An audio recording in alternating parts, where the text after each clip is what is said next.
Hi పిల్లలు, ఈరోజు మనం జీవితంలో ఉపయోగపడే కొన్ని విషయాల గురించి తెలుసుకుందాం. జీవితంలో ఎప్పుడైనా ఎవరినైనా పనికిరాని వారిగా పరిగణించవద్దు. ఎందుకంటే చెడిపోయిన గడియారం కూడా రోజుకు 2 సార్లు సరైన సమయం సూచిస్తుంది. పేదరికం దరిచేరినప్పుడు ఆప్తమిత్రులు కూడా దూరమవుతారు. అదే ధనవంతులైనప్పుడు తెలియని వారు కూడా మిత్రులవుతారు. ఒకసారి నవ్వుతూ చూడు, ప్రపంచంలో ఉండే అందాలన్నీ నీ సొంతమవుతాయి. కానీ తడిసిన కనురెప్పలతో చూస్తే అద్దం కూడా మసకబారిపోతుంది.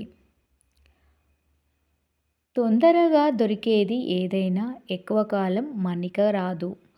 ఎక్కువ కాలం మన్నిక వచ్చేది అంత తొందరగా దొరకదు.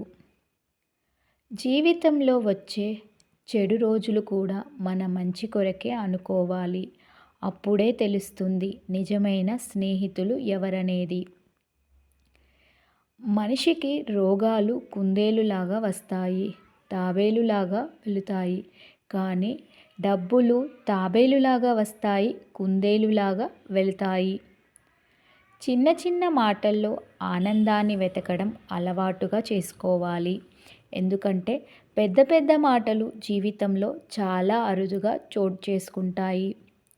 దేవుడిని ప్రార్థించినప్పుడు నాకు ఏమీ ఇవ్వలేదని బాధపడకు. ఎందుకంటే నీకు అక్కడ ఇవ్వకపోయినా నీకు నచ్చిన చోట నీకు దేవుడు నచ్చిన విధంగా ఇస్తాడు. నిత్యము ఎదురయ్యే అపజయాలను చూసి నిరాశ చెందకు. కానీ ఒక్కోసారి తాళం చెవి గుచ్చంలో ఉండే ఆఖరి తాళం చెవి కూడా తాళం తెరుస్తుందని గమనించు.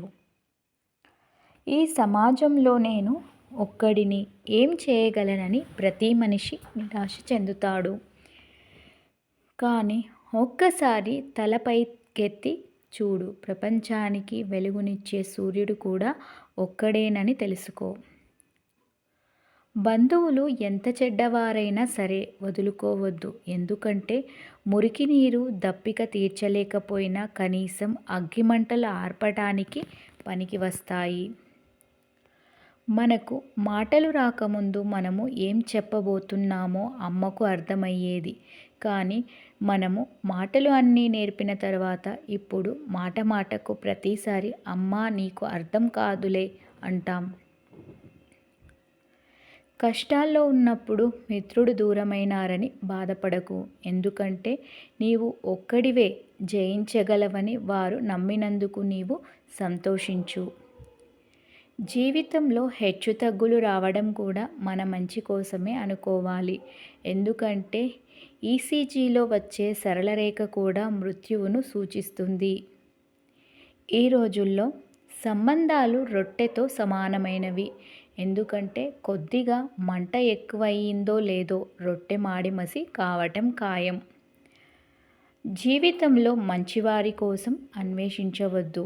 ముందు నీవు మంచిగా మారు. బహుశా నిన్ను కలిసిన వ్యక్తికి మంచి మనిషి అన్వేషణ పూర్తి కావచ్చునేమో. కనుక ధర్మంగా జీవించు, ధర్మబద్ధంగా ముందుకు నడువు. నీవు సాధించే విజయం నిన్ను చూసి గర్వపడుతుంది. జై శ్రీరామ్.